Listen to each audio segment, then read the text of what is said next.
Meus irmãos, gostaria de os convidar a abrirem as vossas Bíblias, livro do profeta Ezequiel, capítulo 3, verso 14, fora o texto que for escolhido como tema e nos foi conferido um subtema nesta noite, baseados também neste texto. O tema que nos foi conferido: adolescentes seguros debaixo da mão forte do Senhor. Gostaríamos de recapitular o texto que já fora lido como leitura oficial, Ezequiel capítulo 3 e o verso 14. Também já quero frisar que se você identificou aí, se não identificou ainda, identifique. Se tem alguém não crente ao seu lado, fique atento à hora do convite para convidá-la e trazê-la para Jesus. Ezequiel 3 e 14. Então o Espírito me levantou e me levou, e eu me fui muito triste no ardor do meu espírito, mas a mão do Senhor era forte sobre mim. Quantos podem dizer amém? Glória a Deus. Meus irmãos, rogamos as vossas orações, pois somos carentes das vossas orações. Entendemos que de nós mesmos nada temos, mas cremos na misericórdia de Deus, que Ele é poderoso para conceder-nos uma palavra nesta noite. Como disse o tema que nos fora conferido, adolescentes seguros debaixo da mão forte do Senhor. Não irei trazer aqui um comentário extensivo sobre a vida do profeta Ezequiel, tendo em vista que estamos hoje no último dia e creio que já fora exaurido, bastante explorado o contexto aonde está inserido a história do profeta Ezequiel. Mas gostaríamos de estar comentando dentro daquilo que o Senhor colocou em meu coração para comentar dentro deste tema, nesse trabalho tão especial que é o trabalho, o congresso com os adolescentes. E nós sabemos que a adolescência é uma fase especial da vida. Sempre que falo para adolescente, tenho uma preocupação a mais, porque é uma faixa etária especial da igreja, uma faixa etária que está numa fase da vida, a fase de mudanças, e essas mudanças elas trazem indagações. Essas mudanças, elas geram uma ansiedade para se tornar um adulto e simultaneamente um medo de como vai ser o futuro. Então são dois sentimentos gerados e que geram conflitos na vida de um adolescente: a ansiedade em ser ou se tornar um adulto e o medo, a insegurança quanto ao futuro da vida como adulto. O sábio Salomão, quando escreveu a respeito desta faixa etária, no capítulo 11 de Eclesiastes, verso 9 e 10, ele diz: alegra-te, jovem, na tua mocidade, e anima-te o teu coração nos dias da tua mocidade, e anda pelos caminhos do teu coração, pela vista dos teus olhos. Sabe, porém, que por todas essas coisas te trará Deus a juízo. Afasta, pois, o teu coração a ira, e remove da tua carne o mal, porque a adolescência e a juventude são vaidade, ou seja, são passageiras. Em outras palavras, Salomão está dizendo: aproveita, adolescente, o vigor da sua faixa etária, vive conforme o vigor da sua faixa etária, porém vive consciente de que todas as suas práticas, todas as suas ações, todas as suas decisões implicarão em um julgamento divino, ou seja,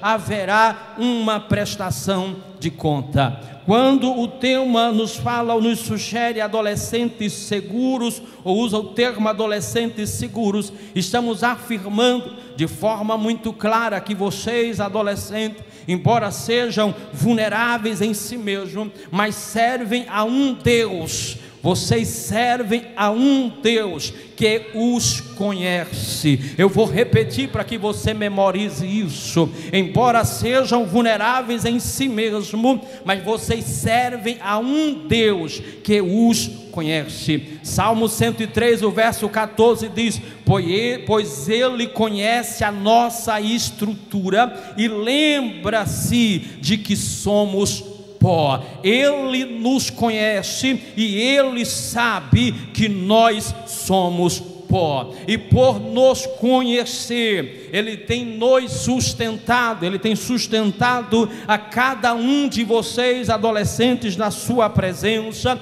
e para garantir que vocês não irão se perder no caminho, que vocês não irão perder as batalhas desta vida, Ele promete em Isaías 45, verso 2: eu irei adiante de ti, endireitarei os caminhos tortos, quebrarei as portas de bronze e despedaçarei os ferrolhos de ferro. Tem adolescentes e irmãos nesta noite que estão ansiosos, vivemos na época da ansiedade, quanto ao futuro, quanto ao amanhã, como é que vai ser, mas no início dessa reflexão, o Senhor já está falando conosco que estamos aqui, e com você que está nos acompanhando pela internet: eu irei adiante de ti. O Senhor vai na frente. Interessante é que Ele não vai na frente olhando, Ele não vai na frente analisando, não, Ele vai na frente abrindo o caminho, endireitando o caminho, quebrando as portas, tirando as tranqueiras, quebrando os ferrolhos, porque o inimigo coloca ferrolho aqui, tranqueira ali, prepara a cova ali, prepara a forca, mas você chegou aqui nesta noite, porque existe um Deus no céu, que com a sua forte mão vai na frente, vai na frente, vai na frente, vai na frente, quebrando, abrindo, quebrando, abrindo, tirando. Vai chegar no 15º congresso. Alguém não quer não, alguém não aceita não, alguém está torcendo contra, mas a mão forte de Deus vai na frente, quebrando. Glória a Deus, glória a Jesus. Quando falamos da mão forte de Deus, que coisa linda, que tema tremendo. Eu quero mais uma vez tecer o meu comentário parabenizando-os pelo lindo tema. Quando falamos da mão forte de Deus, a grandeza, o poder da mão de Deus expresso na Bíblia, nos deixa abismados, nos deixa boquiabertos, estarrecidos, admirados da grandeza da mão do Deus que nós servimos. A Bíblia nos diz em Daniel capítulo 5, verso 23, que nas mãos dele está a nossa vida e todos os nossos caminhos. Em Eclesiastes capítulo 9, verso 1, diz que os justos, os sábios e as suas obras estão debaixo da mão de Deus.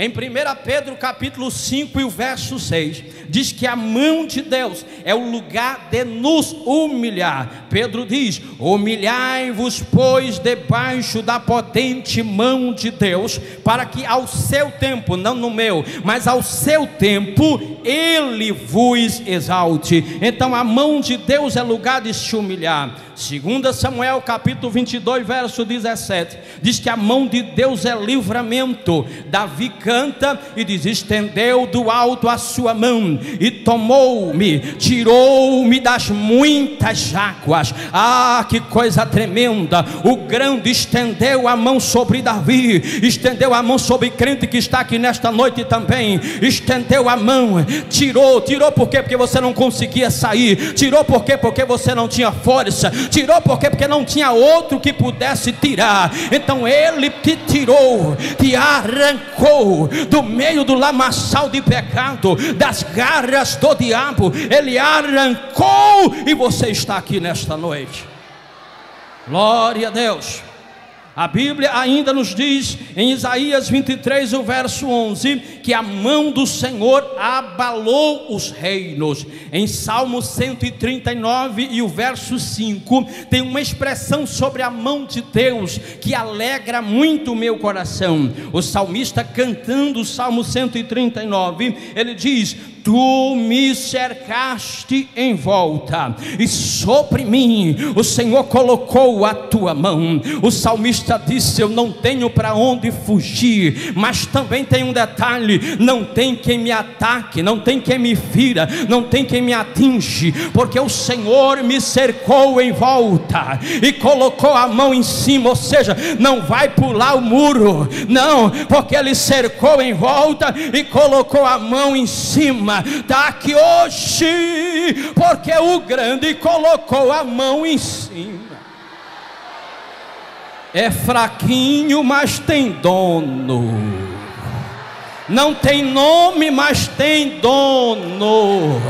É pequeno, mas tem dono. O inimigo fica rangendo os dentes quando você canta, fica rangendo os dentes quando você ora. Você passa com a Bíblia debaixo do braço para ir para a igreja, ele fica irado. Um dia eu derrubo esse crente, um dia eu mato ele, um adolescente de 15 anos, 14 anos, não tem maturidade, vou derrubar ele. Mas quando vai com as armadilhas dele, aí está cercado, aí eu vou pular por cima. Aí quando vai por cima está a mão do grande, a mão do grande, a mão do grande. Você sente a mão do grande, você sente que a mão do grande está sobre a sua vida nesta noite. A mão de Deus protege, a mão de Deus é a mão que abençoa e não volta atrás. Isaías capítulo 14, verso 27. Pois o Senhor dos exércitos o determinou, e quem, pois, o invalidará? E a sua mão estendida está. E quem é? Em Carpina tem, em Pernambuco tem, no Brasil tem, no globo terra tem. Quem é que vai fazer ele tirar a sua mão? Quem é que vai fazer a mão dele voltar atrás? Ele estendeu, ele estendeu, ele estendeu sobre a tua família, ele estendeu sobre o teu comércio, ele estendeu sobre a tua vida. A mão está estendida e não tem capeta do inferno que faça ele voltar.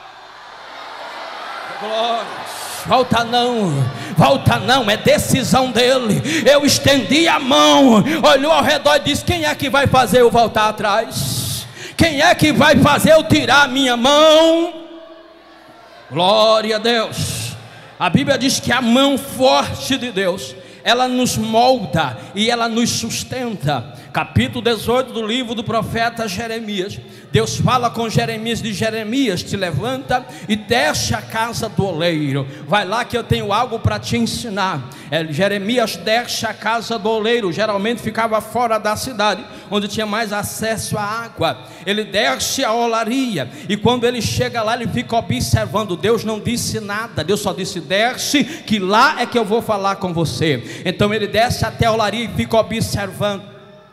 Ele olha, não sei se por uma janela, por alguma brecha, ele fica olhando. O oleiro pega o barro que já estava pronto, que tem um processo que eu não vou falar, mas ele pega o barro, coloca naquela roda, e aquela roda ela vai girando. O movimento que ele faz com os pés, tinha todo um sistema, aquela roda vai girando, e ele vai moldando o vaso. E Jeremias observando aquele pedaço, aquele bolo de barro sem forma, o oleiro vai moldando, girando, amassando, e Jeremias fica olhando. Daqui a pouco aquele barro vai tomando forma, e aí Jeremias começa a olhar, é um vaso que ele está fazendo, e vai olhando, e ele vai tomando forma, aquele vaso, o oleiro trabalhando com todo o detalhe, com toda a delicadeza, e o vaso se formando. Quando Jeremias identificou que era um vaso, está impressionado com a habilidade do oleiro, de repente o vaso quebrou. Quando o vaso quebrou, Jeremias ficou esperando que o oleiro pegasse aquele barro, porque se quebrou pela lógica humana que ele estava observando, como ele não era oleiro, ele entendeu, quebrou porque não presta, o barro não atende. Ele ficou esperando o oleiro pegar aquele barro e jogar fora, e pegar outro. Mas ele observa que quando o barro quebrou, o oleiro não tirou as mãos do barro, ele começou a amassar o barro de novo, amassou de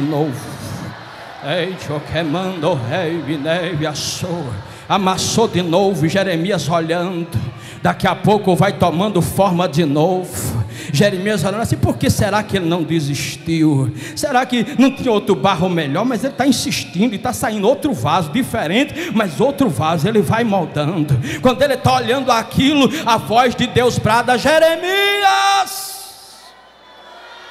não poderei eu fazer de vós como fez este oleiro.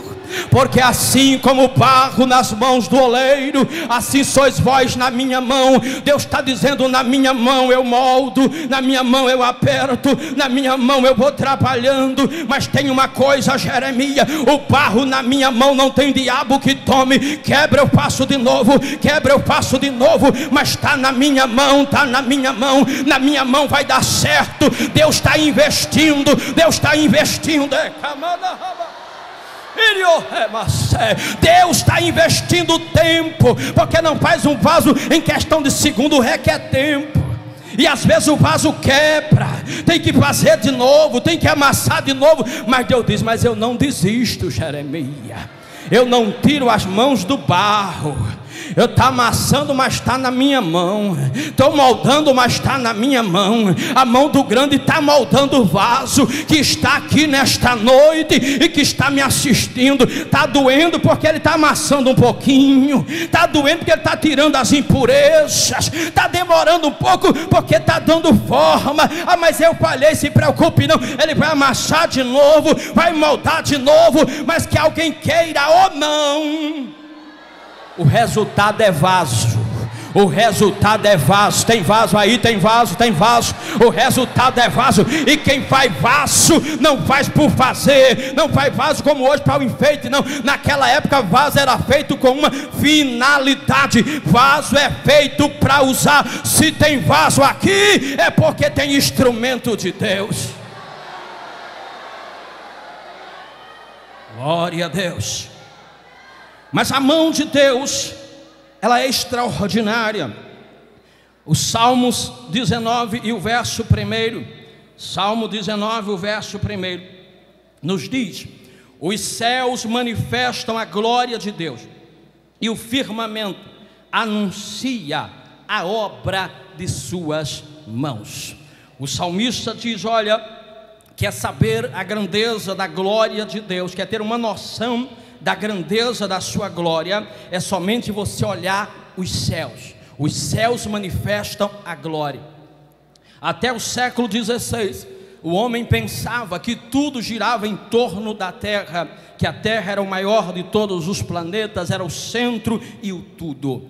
Mas depois do século XVI, com a criação, a invenção da luneta, e posteriormente quando Galileu, o pai da astronomia, cria o telescópio e vai se aumentando a sua potência. Em 1923 se cria o primeiro telescópio de 2,5 metros de tamanho, e esse telescópio que começa a ter um alcance muito maior, e agora eles começam a identificar e descobrem algo que ficam estarrecidos. Eles descobrem que o nosso planeta é apenas um pálido ponto azul no universo. Milhares e milhares de planetas, de estrelas, eles vão, cada vez que aumenta o poder dos seus telescópios, eles ficam espantados. A última vez calcularam em cerca de 100 bilhões de galáxias, não é de planeta, cada galáxia com seus planetas, estrelas e asteroides. 100 bilhões de galáxias, e eles ficam estarrecidos porque o céu manifesta a glória de Deus.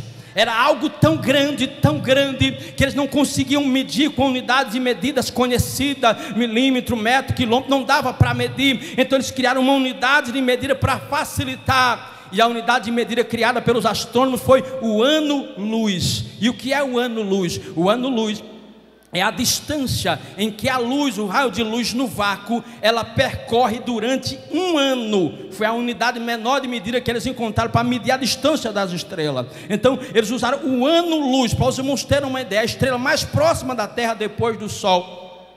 A astronomia nos mostra que a Alfa Centauri, ela está a mais de 4 anos-luz, ou seja, alguém andando a velocidade da luz. Qual é a velocidade da luz? 300 mil quilômetros por segundo. 300 mil quilômetros por segundo é a velocidade da luz. Se você quiser calcular, calcula aí. 300 mil por segundo, você vai multiplicar por 60 para saber por minuto, por 60 para saber por uma hora, 24 para saber por um dia, e depois 365 para saber qual é a distância que percorre a luz durante um ano. Isso foi a unidade de medida para medir a distância das estrelas, de tão distante, tão grandioso que é. Mas aí a minha Bíblia diz, e a sua também, em Isaías 40 e o verso 12, Quem mediu com o seu punho as águas, tomou a medida dos céus a palmo. Ou você não entendeu? O homem mede a 1 ano-luz, o Senhor mede com o seu palmo. O palmo é do tamanho de uma mão, o tamanho da mão que o Senhor, o Deus que você serve. 1 palmo, 1 ano-luz, 2 palmos, 2 anos-luz. A mão do Deus que nós servimos é grande, é grande, é grande, é grande, é grande, é grande. Glória a Deus. Mas isso é apenas o céu que manifesta a sua glória. Mas o verdadeiro mistério das mãos de Deus, o salmista diz que está na terra. Eis que o céu manifesta a glória. Agora no firmamento, que é a terra, aí manifesta o poder, anuncia o que é capaz de fazer as mãos de Deus. O céu manifesta a glória, a terra, o que é que as mãos de Deus é capaz de fazer. Quando se vai analisar o que Deus criou, os cientistas ficam estarrecidos, porque eles analisaram o céu, os telescópios ficaram impressionados. Agora criaram os microscópios, porque se achava até então que só se existia de vida aquilo que se conseguia ver com os olhos nus. Quando se cria o microscópio, começa a ver que o mundo ao nosso redor está permeado de vida. A vida no ar, a vida na terra, a vida nas plantas. E eles ficam abismados, porque quanto mais aumenta o poder do microscópio, mais aumenta, mais descobrem coisas menores que eles nunca imaginariam que existia. A última descoberta, o menor ser vivo da terra, encontrado uma nanobactéria que para preencher a ponta de um fio de cabelo é necessário 150 mil dessas nanobactérias para preencher a ponta de um fio de cabelo. Mas está lá, viva, se mexendo, reproduzindo. Por quê? Porque a mão do grande criou. A mão do grande criou o universo. E a mão do grande criou todas as coisas em uma harmonia assombrosa e extraordinária. A cada dia que o homem vai pesquisando, ele vai ficando mais assombrado com a complexidade daquilo que Deus criou. Quando o homem foi analisar o corpo humano, ele ficou assombrado, porque é inegável a existência e o poder da mão de Deus. Um certo professor de medicina, comentando certa vez sobre a complexidade do ser humano, ele disse algo que me chamou a atenção. Ele disse: olha, um cromossomo humano, o ser humano tem 46 cromossomos. O cromossomo é uma estrutura dentro da célula onde contém os genes do ser humano, ou seja, as informações de tudo na nossa vida, a cor do cabelo, a cor dos olhos, tudo no nosso corpo, todas as informações que o nosso corpo humano precisa para funcionar, está no cromossomo, no DNA, como a gente chama, que faz parte dessa estrutura. E ele ensinando aquele professor de medicina, já num cromossomo humano, em um cromossomo, a gente tem 46, em um cromossomo humano tem 20 bilhões de nucleotídeo. 5 bilhões de nucleotídeos, digo, e cada nucleotídeo desse tem 4 bases ou 400 informações, que dá um total de 20 bilhões de unidade de informação, bits, como a gente conhece na nossa língua. Em um cromossomo tem 20 bilhões de bits. Se for converter isso em letra, qualquer letra de qualquer alfabeto pode ser especificada com 6 bits. Se você for traduzir isso, você vai ter cerca de 3 bilhões de letras escritos em um cromossomo. 3 bilhões de letras. Se você for converter em palavras, geralmente uma palavra tem média de 6 letras, você vai ter 500 milhões de palavras escritas em um cromossomo. Se você for colocar em página, geralmente a página de um livro tem em média 300 palavras, você vai ter 2 milhões de páginas, 2 milhões de páginas escritas em um cromossomo. Se for fazer um compêndio, um livro de 500 páginas, você vai ter 4.000 livros escritos em um cromossomo humano que foi feito pela mão de Deus. Então é impossível negar que Ele é real, é impossível negar que Ele é poderoso. Negar a existência de Deus é se intitular louco louco. Dizer-se ateu é se intitular ignorante de conhecimento, porque jamais o acaso tem condições de criar algo tão perfeito, algo tão supremo, algo tão extraordinário e de uma complexidade tão perfeita. É impossível, é loucura negar a existência de Deus. Mas esse Deus tão grande, a sua mão, ela nos sustenta, ela nos segura em meio às nossas dificuldades, em meio aos desafios que nós enfrentamos, que muitas das vezes querem nos fazer prostrar, querem nos fazer render-se, às vezes até desistir da vida. Mas a mão do Senhor, ela tem nos segurado.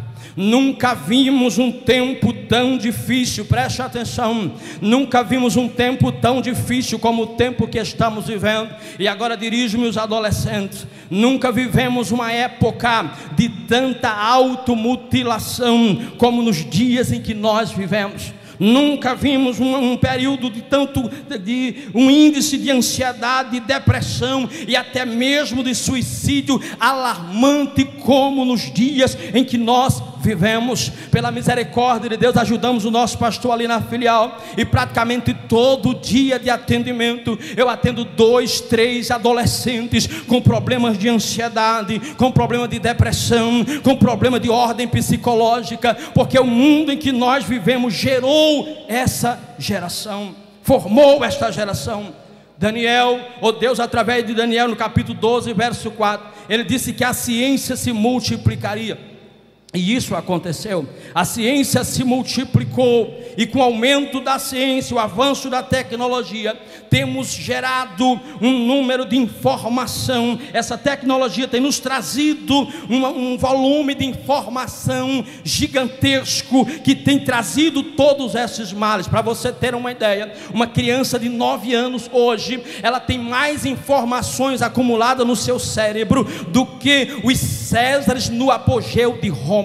Uma criança de 9 anos tem mais informações nos seus cérebros hoje do que os Césares no apogeu de Roma. Então todo esse acúmulo de informação tem gerado grandes problemas de ordem psicológica, pessoas que estão cada dia mais ansiosas, pessoas que estão cada dia mais desesperadas. Vivemos em uma geração que precisa de um socorro urgente de Deus, e eu não tenho dúvida de que nesse congresso a mão de Deus está tratando com vidas que estão neste lugar. Glória a Deus, glória a Deus. Enquanto estudava e orava, o Senhor falou tanto ao meu coração neste assunto, para falar-vos nesta noite. Oh, glória a Jesus. Adolescentes que estão aqui, adolescentes que estão me assistindo, que estão usando vestimentas longas para cobrir a automutilação, para cobrir os cortes que são dados no seu corpo à noite, nas escondidas, estão por aí, ninguém está vendo, não tem com quem compartilhar, não tem coragem de compartilhar o seu sofrimento, estão mutilados. As cicatrizes estão no corpo, mas não apenas no corpo, as cicatrizes estão na alma. Estamos vivendo uma geração doente, uma geração angustiando, pessoas que estão enclausuradas dentro de um quarto, vivendo muitas das vezes uma vida de máscara, uma vida de aparência, mas quando se encontra sozinho, se desmancha. Quando se encontra sozinho, desmorona, porque aparentemente está tudo bem, mas lá no recôndito do seu quarto, só Deus sabe o que está se passando. A dor começa a aumentar, a alma começa a sentir aquela aflição, e às vezes, muitas das vezes, o escape é se automutilar. Quantas das vezes eu atendo adolescentes chorando e mostram-me as mãos, dá vontade de chorar quando eu vejo os braços mutilados. E o que é isso, minha filha, meu filho? E ele disse: é porque existe uma dor que não passa, e quando eu faço isso, traz um alívio. Eu tenho que explicar para ele o que está acontecendo. Meu filho, isso não é real, é porque o seu cérebro cria essa dor, imagina esta dor, gera este sofrimento, mas ele é imaginário. Então quando você corta o seu braço, você faz um corte no seu corpo, essa dor é real, a outra é imaginária, essa é real. Então o seu cérebro automaticamente se desliga daquilo que está gerando aquela dor imaginária e vai para essa dor física. Então automaticamente você sente um alívio, mas isso é momentâneo, isso é passageiro, não resolve.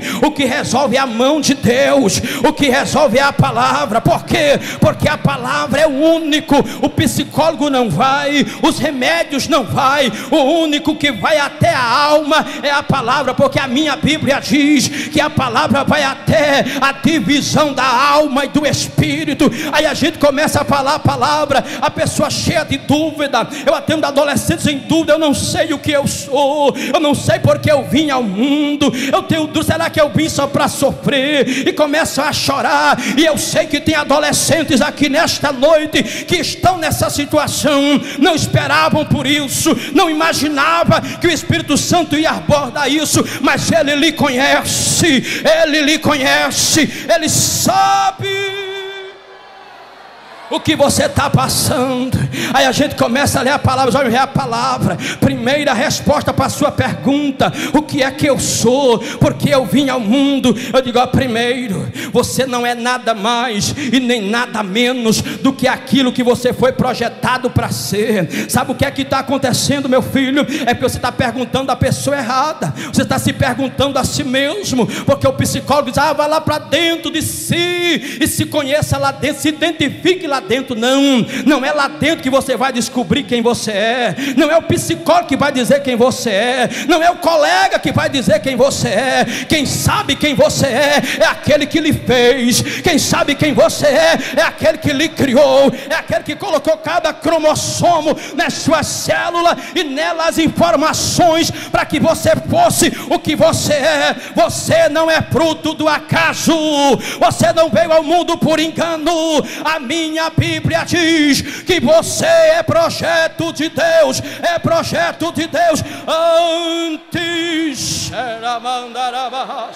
que te formasse no ventre, eu te conheci. Antes que saísse da madre, o Deus já estava projetando. Aleluia. Vai estar no 15º congresso. Vai cantar, vai se alegrar, vai exaltar o meu nome. Você é aquilo que o Senhor projetou para ser. Não é fruto do acaso, não é um engano, não. Pastor, mas eu vim a esse mundo só para sofrer. Por que eu sofro tanto? Todo mundo está bem, todo mundo ri, meus colegas estão bem, não tem problema, e somente eu. Por que só eu? Aí eu vou para Jó. Lembra que alguém na Bíblia também fez essa indagação? Jó, no leito da sua dor, disse: Senhor, por que se dá luz um miserável que nasceu para sofrer, que o seu caminho está encoberto? Por que se deu à luz alguém que veio ao mundo para sofrer? Para que isso? Aí Deus se apresenta a Jó lá no capítulo 38 e diz: Jó, senta aí, Jó, deixa eu lhe fazer algumas perguntas. Onde é que estava tu, Jó, quando eu fundava a terra, Jó? Onde é que tu estava, Jó, quando eu colocava as bases? Jó, onde é que tu estava, meu filho, quando eu disse: as águas saiam dos abismos, as águas saíram, e eu coloquei a minha ordem sobre ela, disse: até aqui virá e não mais adiante. Onde é que tu estava, Jó? Onde é que tu estava quando eu coloquei portas e ferrolho e disse: você só vem até aqui, só passa quando eu tirar o ferrolho e abrir a porta? Enquanto isso, você vem aquelas ondas gigantescas, derrubando tudo, destruindo tudo, mas quando chega na beira da praia, cai por terra, desmancha. Deus está dizendo: eu sou maior, eu sou maior, eu sou maior. Não tente entender, não tente entender, não tente entender. Eu sou maior, não tente compreender. O Deus que Ele fez é maior, o Deus que Ele formou é maior. Não fique tentando entender as coisas incompreensíveis de Deus, porque Ele te criou com um objetivo. Mas eu tenho sofrido tanto, parece que é só eu. Você mesmo está dizendo: parece, mas não é só você não.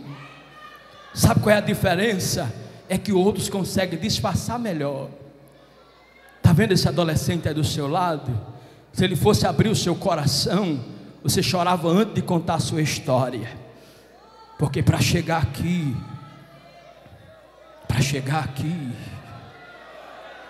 teve uns bastidores.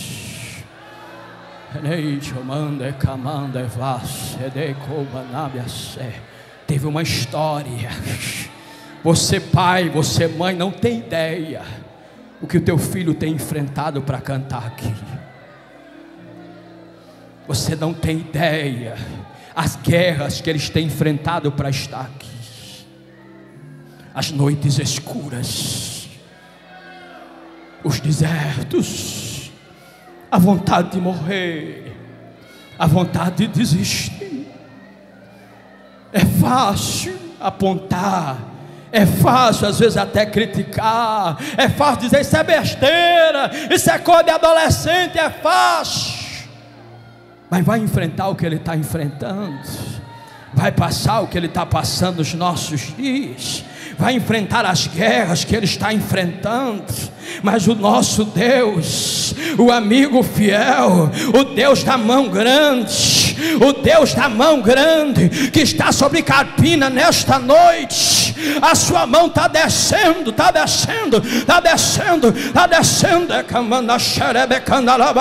Vai sentindo aí a mão dele, a mão dele, a mão dele está indo na tua alma, na tua alma. Está ferida, está angustiada, ele está indo lá dentro, lá dentro, lá dentro. Sentimento de morte, sentimento de mutilação, sentimento de suicídio. A mão do grande está indo lá dentro, está arrancando nesta noite. Você que está me acompanhando, Deus está vendo você aí no quarto, não teve coragem nem de ir para a igreja hoje, mas o Senhor lhe viu, e a mão dele está lhe visitando aí, está lhe visitando aí, está arrancando, está arrancando, está arrancando, está arrancando, está arrancando. Seja livre, seja livre, seja livre. Não é fácil a nossa geração. Certo dia, o homem de Deus, depois de tanta luta, aleluia, tantas batalhas, enfrentou os inimigos, enfrentou o seu próprio povo, desafiou, fez o grande desafio. Deus honrou aquele homem, fez descer fogo do céu na presença de todo mundo. Fogo desceu, mataram os profetas de Baal. Aquele homem vai para a montanha, chega um soldado lá, olha, o rei disse: você tem que voltar. E se eu sou homem de Deus, desça fogo do céu, consuma a ti com seus 50. Disse: o fogo consumiu o soldado, o general com os 50. Vinha outro, já o rei disse que é para você ir. Se eu sou homem de Deus, desça fogo do céu e consuma a ti com seus 50. Fogo de si consumiu os 50. Mas a vida não é só feita de montes, a nossa trajetória tem vales. E chega um dia que depois de tanta luta, esse homem recebe uma ameaça. Diz: olha, Jezabel disse que ainda hoje você vai morrer, ainda hoje você morre. Esse homem sai desesperado, desanimado. Esse homem chega em um certo lugar, deixa o seu moço, capítulo 19 do 1 Reis.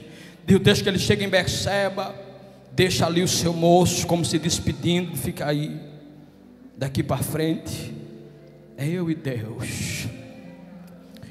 Aquele homem deixa o seu moço, e diz o texto que ele foi ao deserto, caminho de um dia, cerca de 30 quilômetros. Veio, encontrou um pé de zimbro, se deitou debaixo do zimbro e foi fazer agora, no seu conceito, a sua última oração: Senhor, já basta, eu não sou melhor do que meus pais, toma a minha vida, Senhor.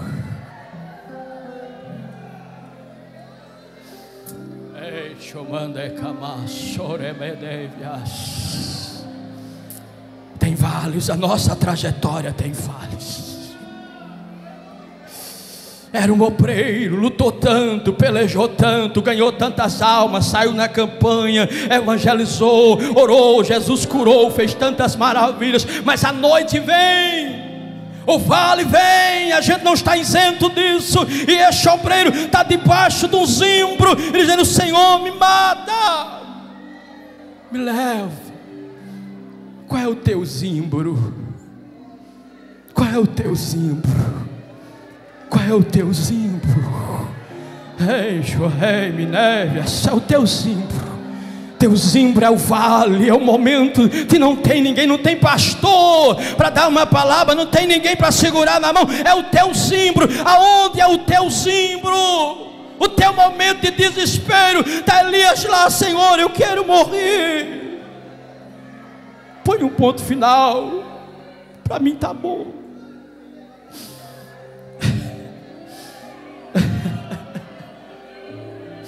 Mas o Deus do céu que não desiste de nós.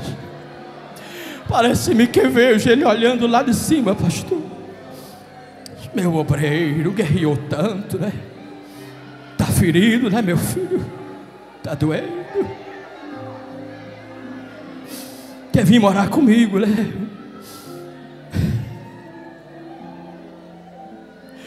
Ei, chocamando, rei, o suribicácia. Deus chama o anjo e diz: anjo, vê lá aquele homem, vê a situação dele, está querendo morrer. O senhor quer que eu vá buscar ele por acaso? Não. Vai lá embaixo, acende um fogo lá perto dele, assa um pão lá perto dele. Eu imagino o anjo perguntando: o senhor não quer que eu leve o pão já pronto? Nós não, porque só alimenta o pão cozido na hora. Só alimenta crente que está fraco o pão quente, para um frio não serve. Acende o fogo lá. O texto diz que quando ele olha, tinha pão cozido sobre a brasa. O anjo desceu, acendeu o fogo, começou a preparar o pão e ele ia lá dormindo, querendo morrer, pensando que ia acordar e ia estar no céu. Assa o pão, dá um toque, profeta. O profeta acorda, vê o pão, a água, come um pouquinho de pão, toma um copo de água, e diz o texto: tornou a deitar. Acabou. Eu vou acordar lá em cima. Já era. Na psicologia chama de estafa. É um momento ápice na vida de alguém. Acabou, fica lá, e o anjo fica lá esperando. O Senhor diz: o anjo quer que acorde? Eles: não, deixa ele descansar um pouquinho. Ele dorme. Depois o anjo toca novamente, segunda vez toca: levante, coma mais um pouquinho, porque eu tenho um recado lá de cima. É o que? É para me ir, é para me arrumar, tem um lugar lá me esperando. Chegou a hora, o Senhor vai dar, vai cumprir meus desejos? Não, o recado que tem lá de cima é que o caminho é comprido. Tem um caminho para percorrer. Tem um caminho para percorrer. Tem um caminho para percorrer. A sua história não vai terminar aqui. A sua história não vai terminar aqui. A sua história não vai terminar debaixo do zimbro. A sua história não vai terminar com derrota. A sua história não vai terminar no vale, não. A sua história tem um final determinado por Ele. Senhor, eu quero terminar aqui debaixo do zimbro. Não, meu filho, tu ainda vai ungir o teu sucessor. Tu ainda vai andar em carruagem de fogo. Tu ainda vai ver tanta coisa. Te prepara para o novo de Deus. Te prepara para o novo de Deus. Sai desta cama, sai deste quarto, te prepara para o novo de Deus. A mão forte de Deus está te arrancando, te levantando, te colocando de pé, e diz: caminha, caminha, caminha, caminha, caminha, caminha. O caminho é longo, caminha. Estou fraco, mas caminha. Está doendo, mas caminha. Está difícil, mas caminha. Eu quero morrer, não, caminha, caminha, caminha.